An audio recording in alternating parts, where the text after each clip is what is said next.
Traduction du texte manuscrit de Léonard de Vinci. Que la nature a distribué les mesures du corps humain comme ceci. 4 doigts font une paume, et 4 paumes font un pied, 6 paumes font une coudée.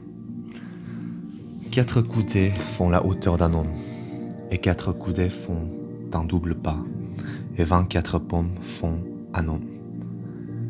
Et il a utilisé ces mesures dans ses constructions. Si vous ouvrez les jambes de façon à abaisser votre hauteur d'un 14e, et si vous étendez vos bras de façon que le bout de vos doigts soit au niveau du sommet de votre tête, vous devez savoir que le centre de vos membres étendus sera au nombril et que l'espace entre vos jambes sera un triangle équilatéral. La longueur des bras étendus d'un homme est égale à sa hauteur. Depuis la racine des cheveux jusqu'au bas du menton, il y a un 10e de la hauteur d'un homme.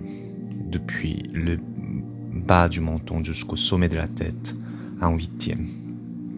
Depuis le haut de la poitrine jusqu'au sommet de la tête, un 6e. Depuis le haut de la poitrine jusqu'à la racine des cheveux, un 7e. Depuis les tétons jusqu'au sommet de la tête, un quart de la hauteur de l'homme. La plus grande largeur des épaules est contenue dans le quart d'un homme. Depuis le coude jusqu'au bout de la main, un quart. Depuis le coude jusqu'à l'angle de l'avant-bras, un 8e. La main complète est un 10e de l'homme. Le début des parties génitales est au milieu. Le pied est un 7e de l'homme.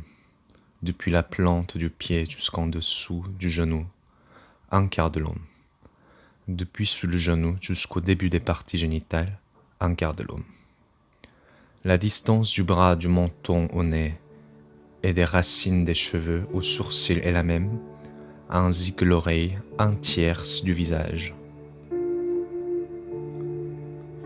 La nature a distribué les mesures du corps humain comme ceci.